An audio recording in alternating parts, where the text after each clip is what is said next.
How's it gangin' dudes? My name is Sean and welcome back to another Humanity First video. So, boy, our boy Yang has outlasted another seasoned veteran incumbent politician. Cory Booker has just dropped out. That's right, guys. Now, I'm sorry for any, Booker fans out there. He had a strong showing in some of the debates, but at the end of the day, it's just, when the DNC isn't backing you as the candidate, it's all up to you. And if you don't have somebody like the Yang Gang or, like Bernie has the Bernie Bros, if you don't have that, man, you're going to falter, because if you run a campaign based off the old way of doing things, pre-internet or before the internet actually made an impact, that's kind of what Cory Booker did. Yeah, it tends to happen. So, Cory Booker, I disagree with him on some things or some issues that, I'm not too keen on with him. But overall, I think that, he's a decent politician with a decent record, a couple of hiccups, but, nothing like Hillary Clinton. Sorry for the chair clicks. I mean, chair's rude. What can I say? Oh, gravy. Oh my God, gravy, mashed potatoes, guys, smack like. Oh, I forgot. I can't believe it. I forgot. Also, I might be starting a Patreon soon, so be a lot of cool perks and stuff like that. Just want to kind of introduce that into the zeitgeist. So yeah, back to Cory Booker. It is what it is, man. Yang has outlasted another one. He says, "Thank you. Over the past year on the campaign trail, I've had the pleasure of meeting so many incredible, inspiring, engaged people all over this country, and I am more confident now than ever that together we will rise. Thank you for believing in me. I am so proud of what we built, and I feel nothing but hope." Hope for what? To beat Donald Trump? I don't know. All right. So, he goes on to say, "I've made the hard decision to suspend my campaign for president. It's with a full heart that I share this news." All right. That's a pretty good photo, though, I have to say, Mr. Cory. It's a pretty good photo, Mr. Cory Booker. All right. "Nearly 1 year ago, I got into the race for president because I believed to my core that the answer to the common pain Americans are feeling right now, the answer to Donald Trump's hatred and division, is to reignite our spirit of common purpose to take our biggest challenges and build a more just and fair country for everyone." Okay, right there, there's no substance to that. You're not running on anything, bro. That's word of advice, you got to have something. When I think of Tulsi, I think of regime change wars. She wants to end them. When I think of Bernie Sanders, I think a healthcare mandate. He wants to force Medicare on everybody, right? When I think Yang, I think UBI, freedom dividend. When I think Trump, I think memes. So there's got to be some policy position. I know he's had he has a platform and stuff like that, but he never really runs on anything. He doesn't have any slogans. There's no there, if that makes any kind of sense. To just say is to reignite our spirit of common purpose to take on our biggest challenges and build a more just and fair country for everyone. I'm all for a fair and just country for everyone, but what biggest challenges are you going to take on, and how would you fix those challenges to build us a more fair country for everyone? It's, you've never been able to capitalize on that, to extrapolate it, right? So you look like Pete Buttigieg. You look like a blank check, for the establishment. Oh, okay.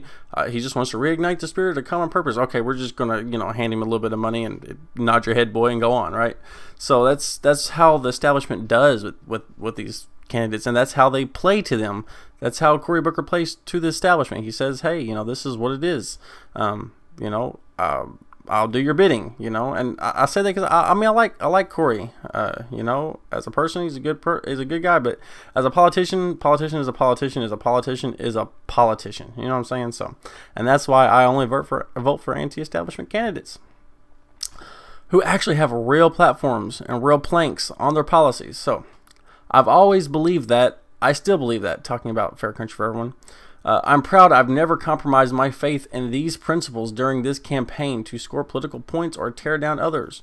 And maybe I'm stubborn, but I'll never abandon my faith in what we can accomplish when we join together. So, of course, they do that whole, we all got to be inclusive so we can all band together and beat Donald Trump when, last time, Hillary Clinton. Anyway, I don't want to get into that tangent again.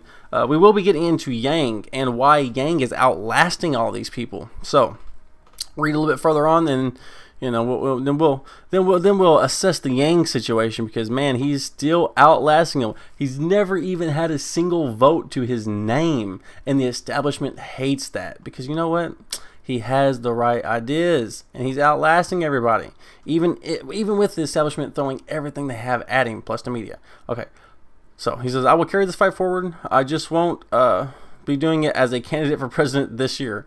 It's with a full heart that I share this news. I've made the decision to suspend my campaign for president. It was a very difficult decision to make, but I got in this race to win, and I've always said I wouldn't continue if there was no longer a path to victory. Smart. Our campaign has reached the point where we need more money to scale up and continue building a campaign that can win. Money we don't have, and money that is harder to raise because I won't be on the next debate stage.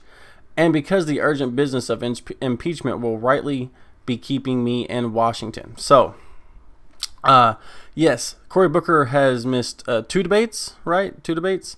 And, he had still a little bit of momentum going, and he could have made the next debate. If he would have made the next debate, he would have been able to catapult himself forward. Now, the difference between him and Yang is because Yang won't be in tonight's debate, right? But that doesn't necessarily mean that he's going to go the same way of Cory Booker, because early voting is literally a couple weeks away. It's literally a couple weeks away. If Cory Booker be in the same situation, he could go, okay, well, I'm going to ride it out to see if I get some good votes. And if we get some good votes, that might be able to catapult us forward. Well, Cory's not in that situation. He started to taper off way too early. Yang, he's not tapering off. The only tapering off that's happening with him is just based off the media and the establishment. That's it. On the ground, donations, everything, his campaign is still growing, even with the hiccups in Ohio and some of the campaign staff screwing up. He's still in there. He's still hanging out. He's still raising bukus of money, even if some of his recent fundraisings have been a little lackluster. He's still raising as much as some of the top tier candidates and outlasting everybody else. So, yes. So he says, I've chosen to suspend my campaign now and take care of my wonderful staff and give you time to consider the other strong choices in the field. I'm proud of the ideas we brought to this Democratic primary, and more importantly, the values we champion throughout. What values and what ideas? I love you, Cory, man, but reignite our spirit of common purpose to take on the biggest challenges and build a more just and fair country for everyone. It's just too. I know he's probably had he's probably expanded on that, over the months. I get that, but you need to have some specifics. Like if this was Yang, which it won't be, but if it was, it would be UBI, blah blah blah. He'd be having all his policies on why we should keep going with those policies. Whatever. This just seems like I tried, so I guess I'll just wipe my hands and go. That's what it seems like. The DNC didn't want to catapult me to the top. They wasn't going to run my campaign for me. Over the past 11 months of this campaign, we rallied around bold ideas to tackle some of the biggest challenges we face as a nation. We moved the debate forward on gun violence. Yeah, but that's not tackling a challenge. That's just talking about it. Introducing a plan with the most aggressive gun safety measures our country has ever seen. That's not very popular. Just saying. We advocate for a progressive, swift change to our criminal justice reform system. Yeah, but there's still no... You advocate for that, but there's no specifics. Yang gives specifics of exactly what he wants to do with the criminal justice reform system. So he says, we fought to protect and strengthen reproductive rights and access to abortion. Together we spoke out and stood up for people and communities that have been left out and left behind. See, I mean, what he's saying is he played a lot of lip service, right? Sure. But is he really, can you think of one idea, one policy that Cory Booker has that is now in the mainstream conscience that, from this day forward, I'd be like, that thing Cory Booker was talking about, I really wish that would have happened. No. Yang, UBI. Bernie, Medicare for all. Tulsi, ending the wars. Trump, stupidity, right? So that's the problem, man. That's the problem. So we've never backed down from our commitment to being a campaign powered by the people. I'm so grateful to the supporter. Yeah. Never back down. Believe me, if the if the DNC started just funneling you cash and pushing you like they've been pushing Klobuchar, Buttigieg, and fucking Biden, yeah, dude, you would be all over that. Like, gimme, because you're a politician. I know I sound angst towards him. I do like him. I like him as a person, not a politician. I hate all politicians, really. So I'm so grateful to the supporters who invested time, money, and resources into building this organization. I'm forever indebted to you and your activism. I will be doing everything in my power to elect the eventual Democratic nominee for president, whomever that may be. So he's not going to come out and just support somebody like Julian Castro did. So he's saying whomever that may be. Well, I guess we'll see if that changes. And to elect great Democrats to the Senate and up and down the ballot. 2020 is the most important election of our lifetimes. We have to beat Donald Trump, but beating Trump is the floor, not the ceiling. Yeah, I don't know. I just feel like the whole, party over Trump and ideals over Trump. You gotta go with what's best for the country. You know what I mean? If it boils down to it, I'm not 100% sure Biden would be better for the country than Trump. I think they're on par. If it boils down to it, I don't think Elizabeth Warren's better for the country than Trump. I don't think so. I think that nah.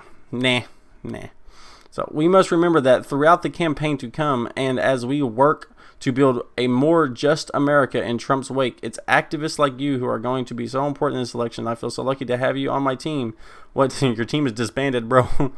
Well, anyway, we may not have reached our ultimate goal, but over the last year, I've had the pleasure of meeting so many incredible, aspiring, engaged people all over the country, and I'm more confident now than ever. Together we will rise. But you're dropping out, so you're really not rising. You know what I mean? Sorry, bro. Sorry, man. It is what it is. Okay, so I told you I was going to talk about Yang for a second and why he's outlasting everybody else. And I think The Atlantic does a decent job of kind of summarizing that up. So let's go ahead and get into it. Why is Yang outlasting seasoned incumbent congressmen and congresswomen, senators, right? Governors. He's outlasting them all with apparently not a shred of, what they call experience in the field, right? Even though you can solve all the problems without actually being a politician, you can look at problems and go, hey, I could fix that because I have the skill, even though I don't take bribes from lobbyists. That's not necessarily a qualification on my part, right? Anyway, so what Yang voters really want, to them, his victory matters less than whether Americans are sold on his ideas. I can kind of agree on that. I still would rather value his victory over just his ideas, because if he is victorious, then he gets to implement his ideas instead of just letting them be in the fabric of American society, which, don't get me wrong, that is a best case worst scenario, but it's not victory, right? So we're definitely shooting for that White House, you know what I mean? If you ask members of the Yang Gang to explain their love for Andrew Yang, they will smile. They love this question. Take a deep breath and begin bragging on his behalf. That's right, we do. So, oh man, good times. Imagine someone that is like really smart, said AJ Sutton, a 32-year-old attorney at trivia night for Yang supporters in Arlington, Virginia, earlier this month. Sutton wore a navy blue math hat, the acronym stands for Yang's slogan, and gestured excitedly as he spoke. He sits down and just spends years thinking about various solutions to problems that we're facing, and then he runs for president based on that. That's Yang, Sutton said. He has really, really good ideas, and they're bipartisan, and they work. It's natural that a supporter of a presidential candidate would approve of all the candidate's proposals, but Sutton and other fans of the long-shot Democrat are different. To them, Yang's victory matters less than whether American voters are sold on his ideas, namely universal basic income as an aggressive government response to the rise of automation. Indeed, his supporters who span the political spectrum from the far left to the Trumpian right tend to describe their guy in the way Bernie Sanders supporters talk about the senator from Vermont, an insurgent idealist with specific radical proposals to for disrupting America's political system. Definitely disrupting America's political system, but I don't think it's radical proposals. UBI is tried and tested. You know what I mean? Like, it works. It's not radical. It's no more radical than, I would say Social Security, right? So their enthusiasm combined with Yang's resilience in the race may suggest that his policy platform could also have a long tail in American politics, even if Yang himself does not. Now, I have to agree with that. Yang has brought, like I was talking about before, when you think of Yang, you think UBI, you think freedom dividend, right? You think democracy dollars. Some people think circumcision, right? So, but you can put an idea with Yang. Yang has such fervent support, such a huge fan base, that his ideas will carry on through, people like me, my channel, older politicians who might get into the race, be inspired by his ideas and champion them, right? Or even Yang himself, if he stays a mainstay in politics, which why wouldn't he? He made his celebrity in politics, right? And we're talking like, assuming he dropped out, but that's the theme of today because of Cory Booker. But that's the reason why he's still going. He has said that if he's not the president, the nominee will sound a lot like him. I remember that. And I think we're starting to see that for sure. I mean, repeat over here. And yeah, okay. So Springfield, Virginia helps run the Northern Virginia Yang Gang volunteer group. That's fine. That's all we want. I don't know about that. I think we definitely want him in the White House. But if other candidates end up adopting his flagship policies, and it's just obviously, death knells for Yang, and it's obvious, like the writing's on the wall, he's going to drop out. If that was to happen, then yeah, I would agree. I would say that, we need to get his flagship policy, with the nominee. That way we can keep his ideas, in the mainstream instead of just in the fabric. But all the way is definitely the go. So sorry, Atlantic, I have to correct you there. Yang, a 44-year-old businessman and father of two from New York, launched a presidential campaign on November 27th, one of the first ones, fixated on preparing a country's workforce for coming technology shifts, a so-called fourth industrial revolution that he believes will lead the culling of millions of American jobs. Yang has argued that the election of Donald Trump was largely due to job displacement spurred by automation. The more we act like Donald Trump is the cause of all of our problems, the more Americans lose trust that we can actually see what's going on in the communities that solve our problems. Yang is perhaps just famous for his ideas for his campaign's irreverence, like the Make America Thank Carter slogan, snarky rejoining to Trump's own motto, and cheeky acronyms that fits well on a hat. So far, Yang hasn't hit the top tier candidates. Well, he actually has. In New Mexico, he has, and there was a poll in October that would have had him at third place. And they chose to, not accept that. And he is actually now hovering in between, on many polls 5, but in between 4 and 6%. And if you take the average of the 10 in New Mexico, it might bump it up to 6.5, 7%. But his campaign is durable. His fundraising is impressive for a first-time political candidate, and he's outlasted other prominent politicals in the race, including sitting senators, members of Congress. More than anything else, though, his campaign's focus sets him apart from the Democratic opponents. And this was published on December 21st, so that's the reason why they have the polls this way, just so you guys know. Don't freak out. Yang's signature campaign proposal, a UBI payment called the Freedom Dividend, is a relatively radical concept. I disagree with that.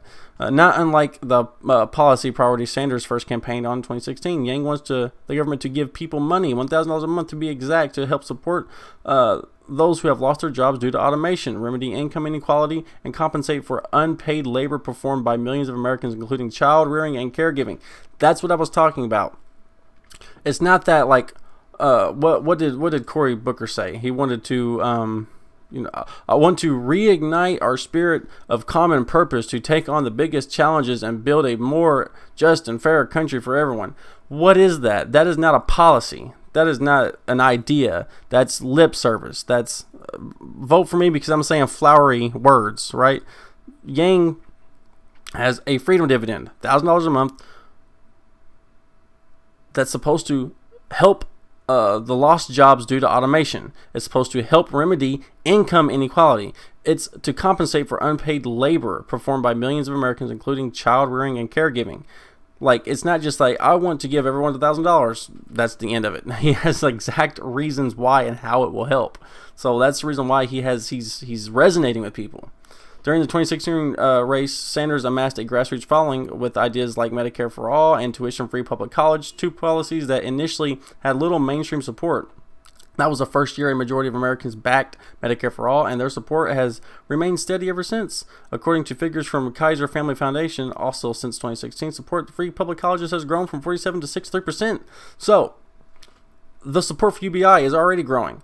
We should see similar stuff like this. Hopefully, democracy dollars will, because that would just end money in politics. That's even Cenk Uyghur's congratulated Yang on that, and they have a lot of bad things to say about him. So, Sanders, of course, didn't win the Democratic nomination, but his campaign did inspire hundreds of down-ballot progressive candidates across the country to embrace his platform.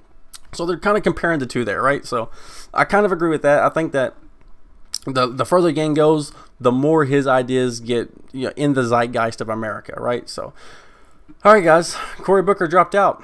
That's what we got. So it is what it is, guys. Like I said, I'm going to be starting a Patreon. I don't want to put it in the comment in the down thing below. I want to do like a little secretive thing to some of those who are actually, giving a shit about me and want to help me continue making, content, not just Yang content, but just content in general, right? Who wants to see my opinions, my voice heard. I want to be doing a secret thing. Maybe it'll be a community post. I'm not sure how I'm going to do it yet, but so yeah, some of you be looking out for that. So some of those of you who actually would donate, for those of you who actually want to support me, don't worry, it's not going to be anything inordinate. It's going to be small chump change stuff that anybody can afford. You know what I'm saying? So that's all we got, guys. That's all we got. I hope you guys like, comment, subscribe, all the gravy, all the mashed potatoes, all the good stuff, and I'll see you guys in the next one. All right.